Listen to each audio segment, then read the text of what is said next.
After Rivka overhears her husband Yitzchak telling their son Esav to go out and hunt game and bring it back so that Yitzchak can give him a blessing, she realizes she has no choice. That's the blessing of physical prosperity. And she knows that Esav is not going to share it with their other son, his twin brother Yaakov. Yaakov needs some of that prosperity.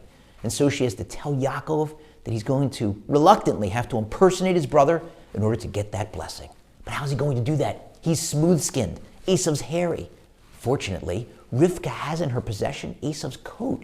He trusted her with it because he didn't trust his wives. So she puts that coat on Yaakov, enabling him to impersonate his brother Esav. There's only one problem. That wasn't a regular coat. That was Esav's hunting coat. And it wasn't just a regular hunting coat. It was the greatest hunting coat ever. It was the greatest coat ever. Better than Canada Goose. It was a coat that God had made and given to Adam, the first man. Then it went to Nimrod. Esav took it from Nimrod. It was a coat that when a person would wear it and an animal would see it, the animal would just lie on the ground. Docile. Didn't need to be hunted. You just walk over and pick it up in order to capture it. So if Esav was told by his father to go hunting, why did he leave behind his hunting coat?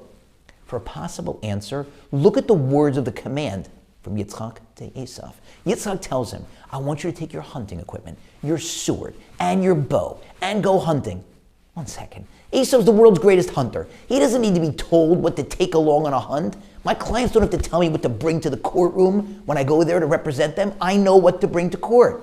So why is his father giving him all this unnecessary detail? Bring your hunting equipment and your sword and your bow. Maybe because his father's telling him, I know you have that coat. I don't want you to use it. I want you to experience the psychic satisfaction of a job well done. Go out and hunt, not with the coat, with your hunting equipment, with your sword, with your bow. And I want you to be moser nefesh. I want you to sacrifice. There's some risk in the hunt. Extend yourself, leave your comfort zone. Then I'll give you the blessing. It's something for us to think about. Remind ourselves about that great feeling of a job well done. Hard work. Afterwards, you feel very good about the job that you did. But we also should be thinking about mesiras nefesh, sacrifice. Because there's a group of Jews now that is sacrificing in ways that we cannot wrap our minds around.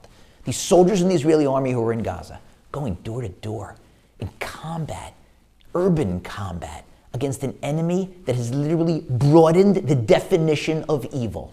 We didn't think it was possible after what the Jewish people suffered in the past, but they managed to do it. Those soldiers are 18, 19, 20 years old, risking their lives. And reservists in their 30s, 40s, 50s, married with kids. The least we can do, Jews who aren't soldiers in Gaza, is view ourselves as reservists, doing everything we can for them, studying for them, praying for them, taking on additional spiritual obligations for them, donating supplies to them, telling them how much we care about them and how we're keeping them in mind every second, advocating on their behalf against the ludicrous fake news. We know who committed actual genocide, and we know who loves peace and not war and who's defending their country. We have to be thinking about that sacrifice that the soldiers are making every second on behalf of not just Israel, but all of the Jewish people.